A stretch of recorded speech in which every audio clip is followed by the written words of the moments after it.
you know a preacher can change his mind too. So I was going to speak on one thing. We put bulletin together. I thought I'd speak on what you have in your bulletin that we put together on Monday left on Tuesday morning. Coming back on Friday, the Lord changed it on me, so I gave me something else to talk to you about, and so I'm here today to do that. I figure He knows our heart and our lives, and I've always tried to mind the Lord, and not very often do I change on a day's time. I've done it this time. You know, and I know that Jesus is talking here in Luke's Gospel about the signs of the time and His second coming into the world. In one of his books, Zig Ziglar tells a story of a quarterback, Jeff Hostetler, who played for the New York Giants. And Jeff Hostetler, as many of you know, was quarterback for West Virginia for, I guess, several years. And went to the New York Giants and became the second quarterback. He sat on the bench for 7 years while the regular quarterback did his job on the field. But one day in his 7th year, as he is sitting there, Phil Simms got hurt.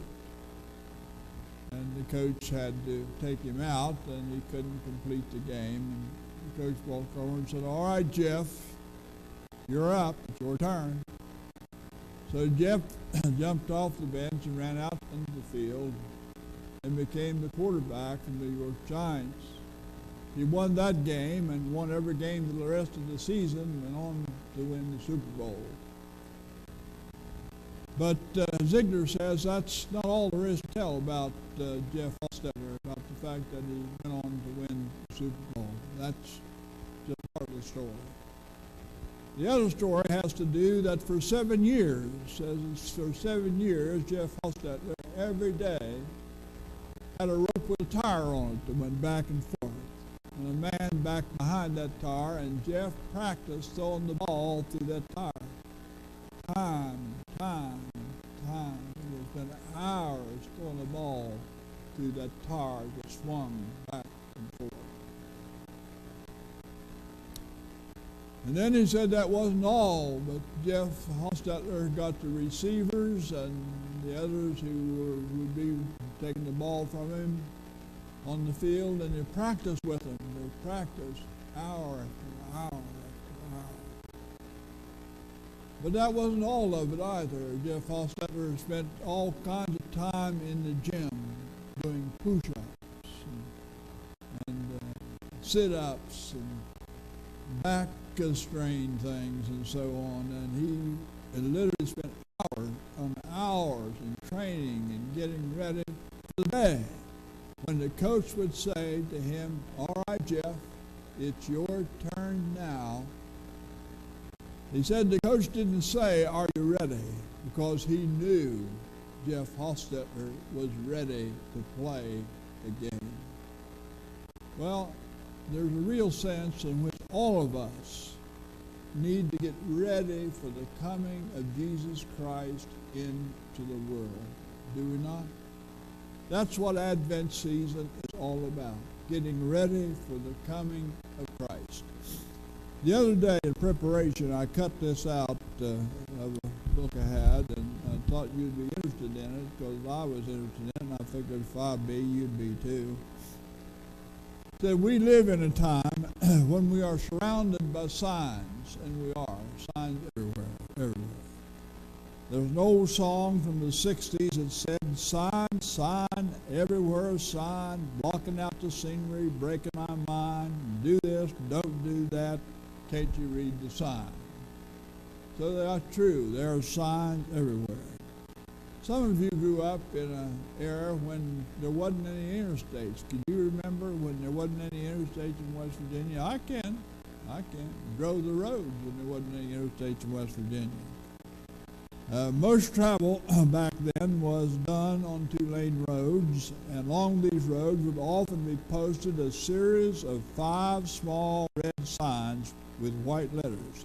On them contained a humorous poem on 4 of these signs, with the 5th sign reserved for their sponsor. Does anybody know what sign I'm talking about? All right, well, listen to this. Drove too long, driver snoozing. What happened next is not amusing. Then what? Vermicelli. You remember that? Yeah, okay. Around the curve, lickety-split, beautiful car, wasn't it? What? Vermicelli. And then my favorite, I don't know whether I ought to give this or not. The midnight ride of Paul for beer led to warmer hemisphere, Vermicelli. Well, I read them to get you to thinking about signs. We need to think about signs. Patricia, a lady in her 40s, came from a large family. Her family was scattered all over the United States, but her parents lived in Florida. And they decided that they were going to have a homecoming for the whole family. I heard Clayton say that they went to California. Whole family come in. And they were coming from all across the state. And so she and 2 or 3 other sisters got a plan through their e-phones and others, and got everything set up. And came time for the homecoming, why she decided rather than fly, she would drive to Florida. She was up north, and she'd drive to Florida. And so she set out to drive to Florida. Now, she was a great person not to obey the law, because she texted all the way down and drove all the same time. When she wasn't driving, she was listening to her phone. She had this going all the time, listening to a song or so on. And before she knew it, she passed a sign that would take her within 100 miles of where she was going, and kept on driving and kept on driving until she was 200 or 300 miles away. And when she finally placed her phone down, she realized that she was nowhere near where she ought to be. She had to spend the night on the road, and before she got back, most of the people had left the reunion when she finally got there to see a few of them. But she said this: the thing that kept me from being at my reunion was what? A sign. I missed the sign. We live in a world where we dare not miss the signs of the coming of Jesus Christ, because he will come to us unaware. There are those who are predicting the coming of Christ, and have been as long as I've been in the ministry. People predicting Christ was coming. He hasn't come yet that I know of. I hope he hadn't. We're in bad shape yet. But I don't think he has. And so we are expecting him to come. And Jesus said that a number of things are going to happen before he comes. You remember what he said? He said the heavens and the earth would be moved. Great catastrophe would happen in the heavens. Great things would take place on the earth. Disasters would be everywhere. Earthquakes and tsunamis, hurricanes, snowstorms. All these things, floods, would come to pass. And yet he was not here. But there are signs of his coming. Nations would rise up against nations, and kingdom against kingdom. It'd be war and not peace. he often would pray that they would beat their plows into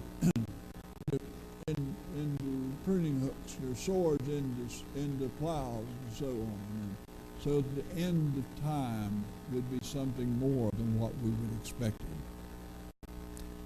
So signs are very important. If you're a history buff, you will remember that there was a lieutenant in 1941, and two sergeants that were manning a radar screen on a hill just above Pearl Harbor. Early that morning, one of the sergeants said to the lieutenant, to his boss, "I see what looks like planes coming our way, several of them coming our way. They're specks now, but I believe they're planes." And the lieutenant said to him, "Oh, don't bother with that." He said, "They're probably planes on maneuvers from California or something." But 2 hours later, 353 Japanese planes showed up at Pearl Harbor. They missed the sign.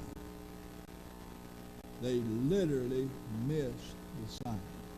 I never heard, if you have, I'd like to know about it. If you heard what they did to that lieutenant, I'd like to know about it. But I'm telling you, I doubt if he went off scot-free.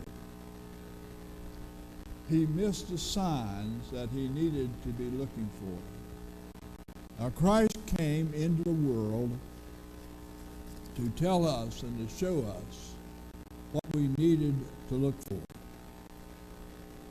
When I was in seminary, because we were graduate school and we didn't have any sports or nowhere to play any sport, didn't have gymnasium.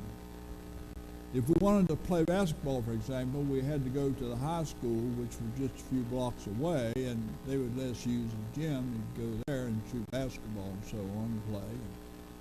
And seminarians would often go there, those who wanted to play, when they had time, would go over and play. The custodian would always stay behind and sweep up. He had that big long broom. He'd sweep up after us back and forth across the floor. And but while we were playing, he was sitting in the sidelines in the bleachers reading his Bible. And one day, one of the boys walked over and said to him, "So what are you doing?" He said, "I'm reading the Bible." And he said, "What are you reading in the Bible?" And he said, "I'm reading the book of Revelation." The seminary big perked up. "You're reading the book of Revelation? I don't know anything about the book of Revelation. You're reading the book of Revelation?" He said, "Yes, I am." He said, "Well," he said, "do you know what it means?" "Oh, yes," he said, "I do. I know exactly what it means." Well, he said, "What does it mean?" And he said to him, "It means that Jesus is going to win. That Jesus is going to win." Now, I don't know about you, but when I read the book of Revelation, everything there points to the fact that Jesus is going to win. He had it right. The signs are out there. When things like this come to pass, you must lift your shoulders, lift up your head, for your redemption, he said, is drawing near. Your redemption is drawing near. We dare not miss the sign of this Advent season, because that's what Advent is all about. It's about preparation. It's about seeing the sign. The wise men, what did they do? Saw the sign in the sky, saw the star that led them to Jesus Christ.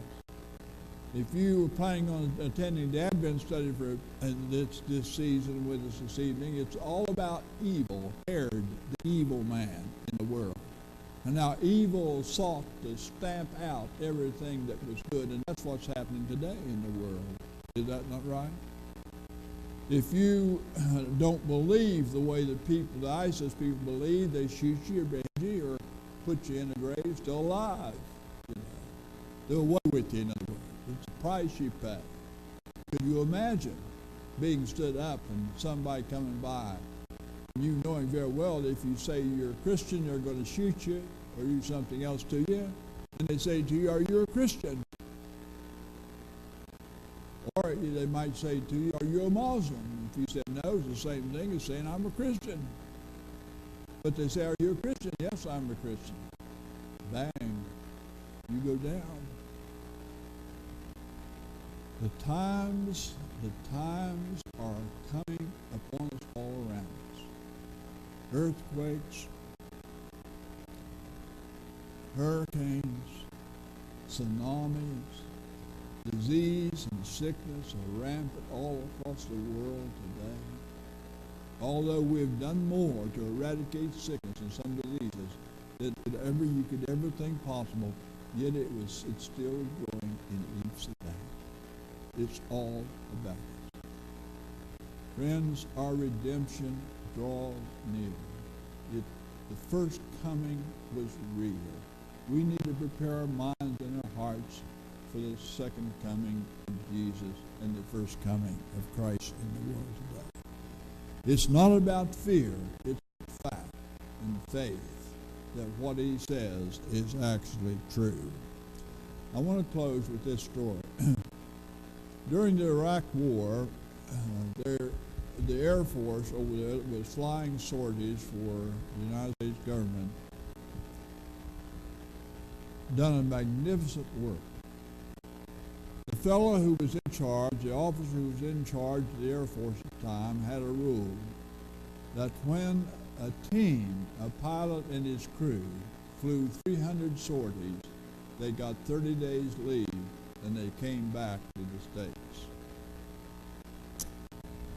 Well, this crew came back, or flew the 300 sorties. Their captain announced to his crew, tomorrow we're leaving to fly back to America to spend 30 days with our families. They were rejoicing. And so they flew back and landed in Massachusetts. They rented cars and started for home. Robin Robbie came to the western part of Pennsylvania to his home. When he drove up into the drive in a rental car, he couldn't believe what he was seeing. Across the double garage was a huge sign that said, "Welcome home, Daddy." Welcome home. How in the world did they know that he was coming home? He never told them. They had no way of knowing he was coming home. He pulled out a key from his pocket. He had it with him. Key to the living room door and walked in. And the one he had two kids, one of them looked up and saw him and screamed, "Mommy, Daddy's here!" and went running into his daddy's arms. And the other one came and did the same. And finally his wife came out from where she was. She was fully dressed, had a beautiful dress on, her makeup perfect, her hair perfect. She was beautiful, he said. And after they embraced, he said to her this, "How did you know I was coming home?" And she said, "Daddy," she said, "we have known for 6 months that you were coming. We just didn't know when. But we knew the fact of the matter that you were coming home. So we prepared, all of us. We put the sign on that, and every morning we get up and prepare for your home." I don't know what you're going to do this coming holiday season to prepare for the event that we call Christmas, the coming of Christ into the world. But there is something, surely, that we can all do to get ready for His coming. Perhaps you can read a little more. Maybe you could pray a little more. Maybe you could do a little more for those in need. Maybe you can be more faithful to church. I don't know. But you do get ready because He's coming. I don't know when, but you be sure of one thing. When all these things come to pass, I heard the other day about some scientists talking about a meteor that came in close proximity to the earth, closer than any have come for a long time. And what they said was, the thing about it we didn't know it was there. Didn't know it was there. If that meteor had hit the earth, it would probably destroy the earth. If we see him in time, we could send up warheads and try first to get rid of him, break him down to size so we could have him. But we didn't see this, and it slipped at us. He said we need to be more vigilant. And this is what Jesus said. Jesus, listen, if somebody says, I know, they're paying attention to it. Only God knows. I don't even know when the second coming is. Only God knows when that second coming is. Here are the signs of the coming. Pay attention to it. Get ready for it, so you'll not be surprised or miss that day. Amen.